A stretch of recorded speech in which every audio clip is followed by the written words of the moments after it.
Morning, kids, boys and girls, ladies and gentlemen, fans, friends, and frenemies. I thought I'd show y'all me making a mess with this antique stuff. I like these wool daubers because they're cheap enough you can use it and throw it away. Some people use a piece of sheepskin, which I've got plenty of that leftovers, but you got to cut them and trim them and whatnot. So I just use these things here. It's what I used to spread my glue with as well.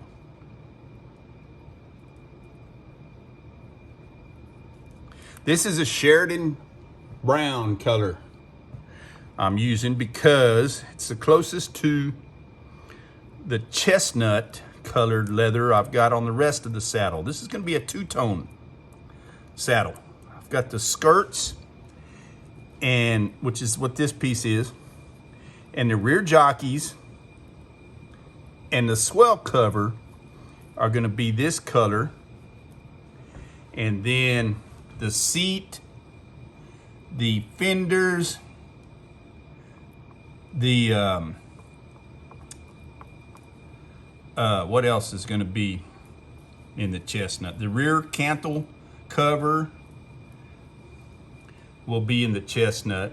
The cantle binding will be in this color, which I'll have to do this before I put it on, and I don't know how that's going to work. Simply because it needs to be wet. Now, do I need to move the camera? Yeah, I better move the camera a little bit, huh? Or I could just do this, David. How about that?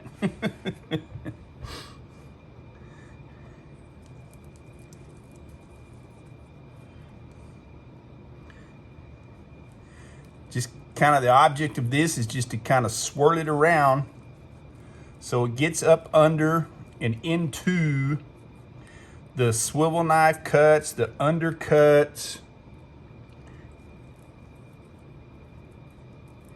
and then you let it dry for, I usually go about 30 minutes. Some go longer, I don't know. I'm not saying that's the best, that's just what I do. And then you take and rub it off. I usually get an old sock, since I've got a bunch of those. And I'll use that to rub it off with, because when you're done, you're gonna have to throw it away.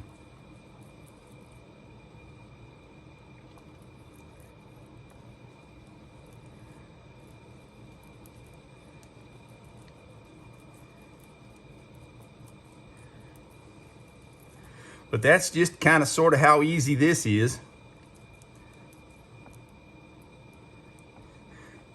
Of course, you don't do it on raw leather. I forgot to mention, you put,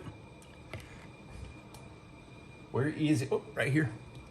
You put that on it first, on the parts you're antiquing. What that does is seal the leather.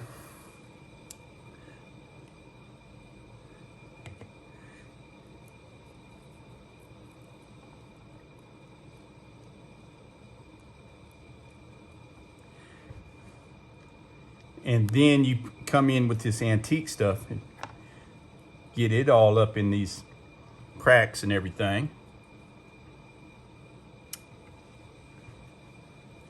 And then, like I said, after about 30 minutes, you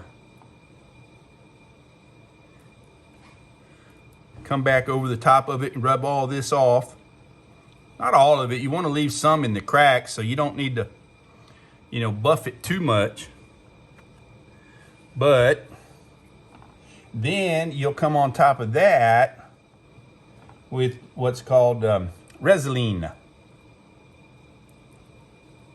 And that again will put a sealing coat on it so that this, just kind of think of like shoe polish from the old days.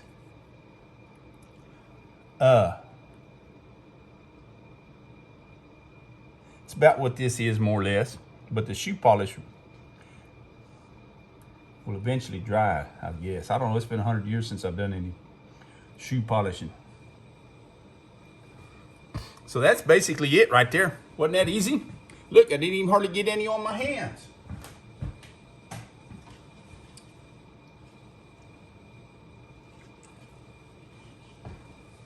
Well, y'all go have a good morning. I'm done with this. I'm gonna set it aside and let it paste up a little bit. And then rub it down and finish it up. Y'all go have a good day. Toodaloo, bugaroos. Remember, davidmillssaddlery.com. Like, share, and subscribe. Bye now.